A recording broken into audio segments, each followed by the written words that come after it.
Assalamu-Alaikum. Walaikum Assalam. I was waiting for you, Baba. You look so excited. Yes, Baba, I really wanted to know what happened to the Prophet. Did the people throw him in fire? What happened to him? All right, I will tell you the rest of the story now. Listen carefully. Bismillah.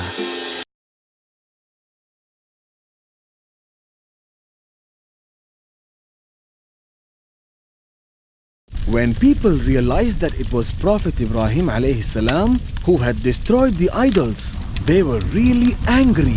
They decided to burn him in the biggest fire anyone had seen before. First, they dug a deep hole to put the firewood. They gathered all the wood they could find and started building a fire.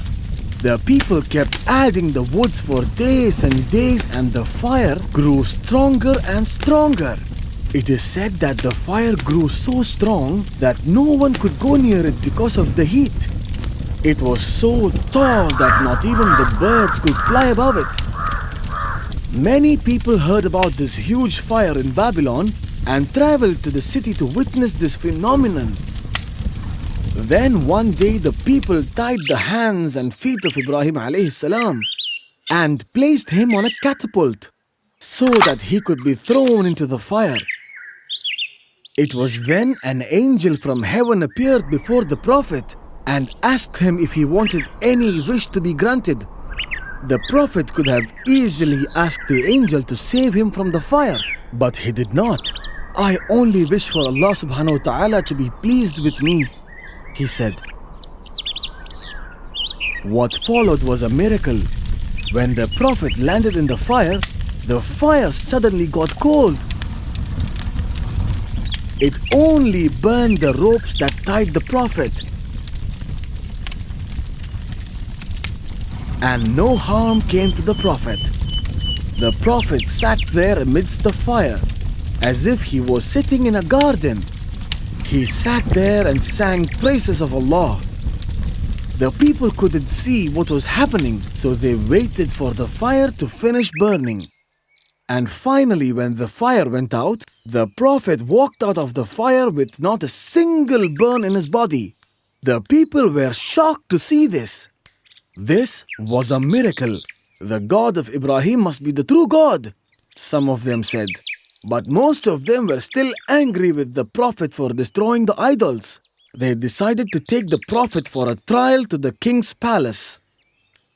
The soldiers came and arrested the Prophet and took him to the palace of King Nimrod. He was taken to the palace with his hands chained.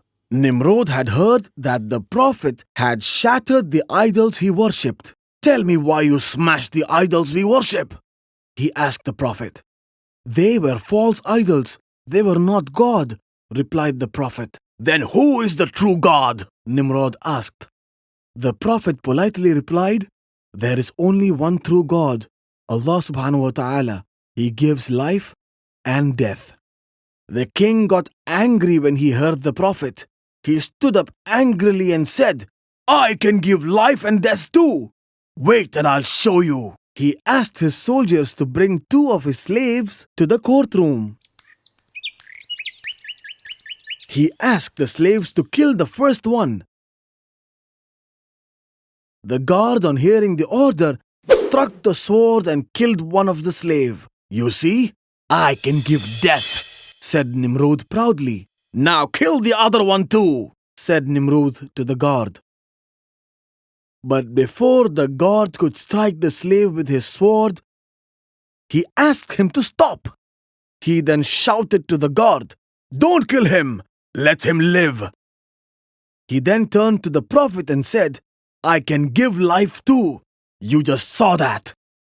The Prophet replied, "Allah subhanahu wa ta'ala makes the sun rise from the east. Can you make the sun rise from the west? Can you do that?" Nimrod was speechless. He was really angry with the Prophet for confronting him. Prophet Ibrahim alayhi salam called the people to worship Allah for a long time. There were nobody willing to listen in Babylon except for one man and a woman. The woman's name was Sarah, and later she became his wife.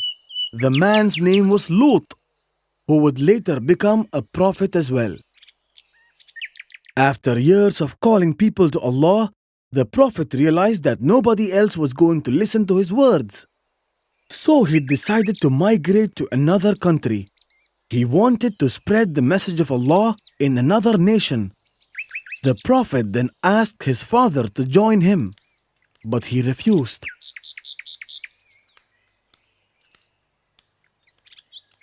The prophet, the woman, and Lut alayhi salam then started their long journey. They traveled through Syria, Palestine, and Egypt, calling out the people to Allah subhanahu wa ta'ala. They helped the poor they could find on the way.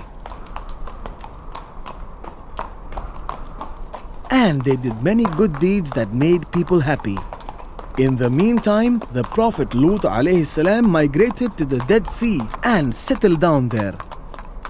And after a few months, the Prophet married Sarah. She was a good believer, and they wanted to have children who would spread the message of Allah after their time. The Prophet and his wife traveled again for many days through the desert. One day, they happened to enter the territory of an evil king. The evil king came to know about the beautiful wife of the Prophet, and he wanted to take her. So he sent one of his soldiers to bring the Prophet to him. The soldier brought the Prophet before the king. "Who is the lady accompanying you?" asked the evil king. The Prophet replied that she was his sister. The evil king then asked the Prophet to bring Sarah to his court. He said that he wanted to meet this beautiful woman that everyone in his kingdom was talking about. The Prophet went to his wife and said, "The king wants to meet you. Do not ever tell him that you are my wife, because I have told him that you are my sister." The Prophet told his wife. When Sarah went to the king's palace, the king was struck by her beauty, and he tried to take hold of her with his hands. But the moment his hand got near Sarah, it became stiff and he could not move it. The king was scared and he requested Sarah, "Please pray to Allah for me and I will never harm you." When Sarah prayed to Allah, his hands got cured miraculously. But the moment he realized that his hands were cured, the foolish king tried to take hold of Sarah again. And for the second time, his hands got stiff. The king couldn't move his hands at all. "Please pray to Allah for me. I shall never harm you again," said the king. Sarah prayed to Allah again and his hands got cured for the second time. This time the king realized that Sarah was no ordinary woman. So he gave Sarah a gift. He gave her one of his Egyptian maidservant, and her name was Hajar. When Sarah returned home, the Prophet asked her what happened. "Allah taught that evil king a lesson, and he gave me a maid." Hajar replied Sarah. Years passed and the Prophet grew old. His hair grayed. But he continued to call people back to Allah subhanahu wa ta'ala. Sarah too had grown old and she realized that she would no longer be able to give birth to a child. So she asked the Prophet to marry their servant Hajar. She then prayed to Allah to bless them with a child.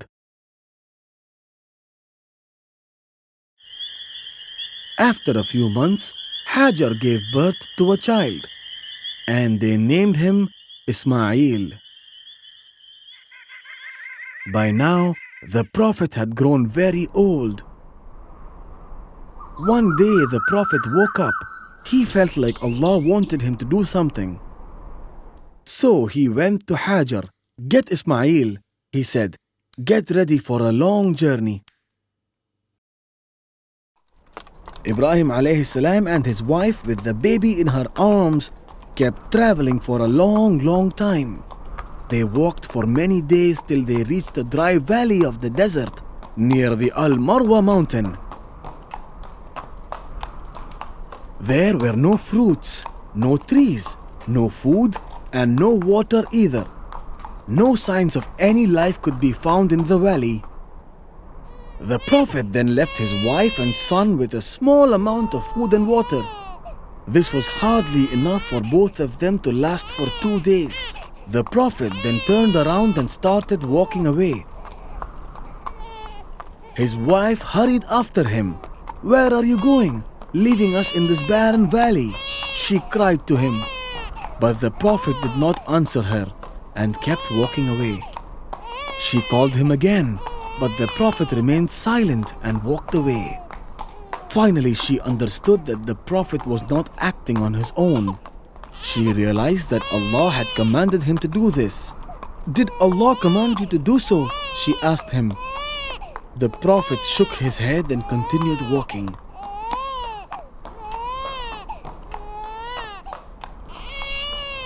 Then his great wife said, "We are not going to be lost, since Allah who commanded you is with us." The Prophet was very sad as he had left his wife and his son in a barren desert where there were no other people. He prayed to Allah to give his wife and son enough food. And he asked Allah to send people with good hearts to them. Oh no! Why did the Prophet leave his wife and son? Why did he do that? It was because Allah had commanded him. What happened next? I will tell you the remaining story tomorrow. Okay, Baba. Before I leave, let me ask you a few questions. Are you ready? I'm ready. All right. Now tell me, why was the Prophet thrown into the fire? Here are the options. Option A, because he had smashed the idols they worshipped. Option B, he stole their idols. And option C, he burned the idols. That's an easy one. The Prophet was thrown in fire because he smashed the idols the people worship. MashaAllah, that's the right answer. Thank you, Baba. How did the Prophet challenge King Namrud? The Prophet asked the king if he could make the sun rise from the west. Isn't that right? That's right again. Now tell me, who accompanied the Prophet when he left Babylon? The Prophet's cousin Lut joined him, and another believer, Sarah, too accompanied him. That's very good.